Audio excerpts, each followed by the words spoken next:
నిరుద్యోగులైన ఆగమ విద్యార్థులకు నిరుద్యోగ భృతి ఇవ్వాలని ఏపీ అర్చక సమాఖ్య నాయకులు ప్రభుత్వాన్ని కోరారు. వేద పండితులకు ఇచ్చిన విధంగానే నిరుద్యోగ భృతి ఇవ్వాలని ఆర్గనైజేషన్ సెక్రటరీ అనంతాచార్యులు విజ్ఞప్తి చేశారు. స్థానిక గంగానంపేటలోని శ్రీ వేణుగోపాల్ స్వామి దేవాలయంలో శనివారం ఏపీ అర్చక సమాఖ్య నాయకులు మీడియా సమావేశం నిర్వహించారు. ఈ సందర్భంగా ఆర్గనైజేషన్ సెక్రటరీ టి అనంతాచార్యులు మాట్లాడుతూ రాష్ట్రంలో వివిధ ఆగమ పాఠశాలల్లో 7 సంవత్సరాల కాలంగా వివిధ ఆగమాల్లో నిష్ణాతులై బయటకు వచ్చి నిరుద్యోగులుగా ఉన్న విద్యార్థులకు నిరుద్యోగ భృతి ఇవ్వాలని కోరారు. రాష్ట్ర అర్చక సమాఖ్య ద్వారా రాష్ట్ర దేవాదాయ శాఖ మంత్రిని కలిసి ఈ మేరకు విజ్ఞప్తి చేసినట్లు చెప్పారు.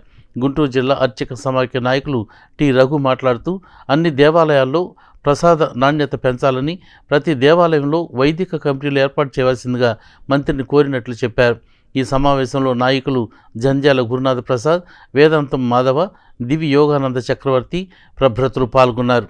కూటమి ప్రభుత్వం ఎన్నికల సందర్భంగా చేసిన వాగ్దానాలకి అనుగుణంగా అర్చకుల యొక్క సంక్షేమాన్ని దృష్టిలో ఉంచుకొని ఇటీవల కొన్ని జీవోలను తీసుకురావటం జరిగింది. ముఖ్యంగా అర్చకుల వేతనాన్ని పెంచుతూ గతంలో 10,000గా ఉన్నటువంటి వేతనాన్ని ఇప్పుడు 15,000గా పెంచుతూ తీసుకొచ్చింది ఒక జీవోని. అంతేకాకుండా పూర్వం ధూప దీప నైవేద్యం స్కీముల కింద 5,000 మాత్రమే ఇవ్వటం జరుగుతున్నది. దాన్ని 10,000గా చేసినందుకు రాష్ట్ర అర్చక సమాఖ్య పక్షాన హర్షాన్ని వెలిబుచ్చుతున్నాం.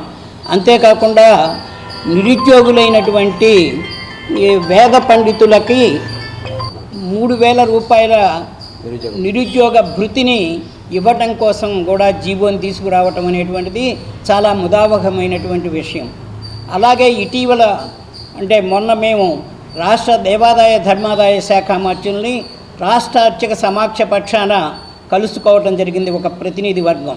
ఆ సందర్భంగా ఇంకా మాకు ఉన్నటువంటి సమస్యల్ని, మా గ్రీవెన్సెస్ని దేవాదాయ శాఖ మంత్రులైనటువంటి ఆనం రామనారాయణ రెడ్డి గారి ముందర ఒక విజ్ఞాపనా పత్రం ద్వారా తెలియజేయటం జరిగింది. ఏమిటంటే రాష్ట్రంలో ఉన్నటువంటి అర్చకుల పేర్లన్నింటినీ 43 రిజిస్టర్లో రాయటం జరుగుతుంది. ఇంకా 4310 రిజిస్టర్ ఉన్నది. దాంట్లో ఇంకా చాలామంది చాలా దేవాలయాలకు సంబంధించినటువంటి అర్చకుల యొక్క పేర్లు ఆ రిజిస్టర్లో నమోదు కాబడలేదు. దాన్ని త్వరితగతిన పూర్తి చేయవలసిందిగా మంత్రి గారికి విజ్ఞప్తి చేయటం జరిగింది.